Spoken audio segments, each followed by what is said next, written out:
Let's bring in House Judiciary Committee Chairman Jim Jordan, also serves on the Oversight Committee. Chairman Jordan, good to have you with us as always. Elections have consequences. I think that's pretty clear in the relationship that corporate America has decided to forge with the new administration. How do you see it? Well, yeah, but I first want to comment on what President Biden said about Mr. Zuckerberg's decision, how it's somehow shameful. That is ridiculous. What he did, what Meta did, what Facebook did is say, we're going to embrace fully the First Amendment. They get rid of the independent fact checker and they go to more speech. The great Supreme Court justice said in an important case, the best way to combat false speech, wrong speech, hate speech is more speech. And that's the model Elon Musk has on Twitter. That's the model they're adopting, I should say now on Facebook. That is exactly right, because it's consistent with one of the greatest things we have as Americans, the First Amendment and true free speech. So I applaud him for doing it. I think the other big thing is what a change in 2 years. A couple years ago, President Trump was barred from all these platforms. No one would have thought we would have gotten to the position we are today, where there's a real embrace of free speech rights and the First Amendment. No, it's fascinating to watch. And just jumping off of what you're saying about the things that can be said and what President Biden said about being shameful, in Axios, this is what they wrote about it. Under Meta's newly relaxed moderation policies, women can be compared to household objects, ethnic groups can be called filth, users can call for the exclusion of gay people from certain professions, and people can refer to a transgender or non-binary person as an it. What would you say to Axios about I'm not sure exactly where they got these specific examples, but I guess they're saying anything will go.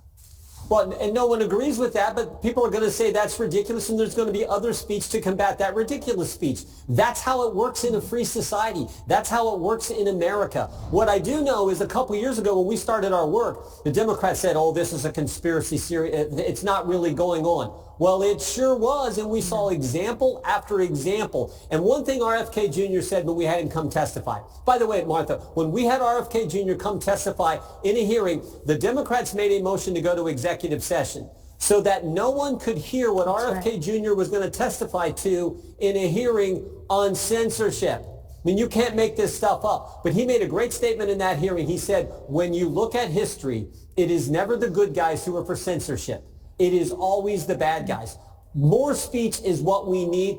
Argue it out, debate it out, the stupid things, bad things that get said. More speech comes along and people say, I don't believe the crazy stuff, I believe what's accurate. That's how you do it versus the government who thinks they're smarter than the rest of us, telling us what we can say, what we can't say, what we can tweet, what we can't post. I mean, it's ridiculous to go the other way.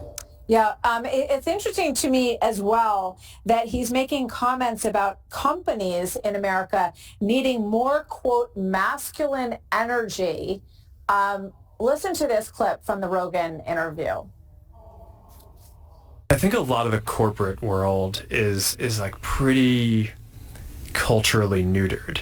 The kind of masculine energy, I think, is good. And obviously, society has plenty of that, but I think corporate culture was really like trying to get away from it. Boy, I mean, I think about the years that we spent talking about toxic masculinity and how it existed, and almost, you would think every single boy and young man in the country, what he's getting at, we're going to put up a screen here, they've rolled back DEI initiatives at all these companies, so he's not alone in this. What's your reaction to that? I think a lot of the credit goes to President Trump, his message. I think a lot of credit goes to Elon Musk as the first one. I think he said he didn't spend X number of billions of dollars to buy Twitter. He spent those billions of dollars to protect the First Amendment. I think a lot of it, the credit goes there.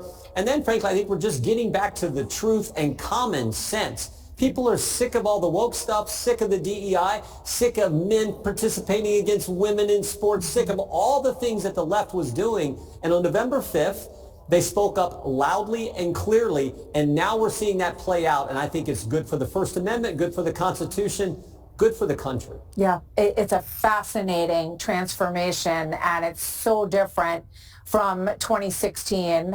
So we'll see where we are as we move into this new era that President-elect calls the golden age for America, and we'll be covering it all. Congressman, good to see you. Thank you very much, Congressman Jordan.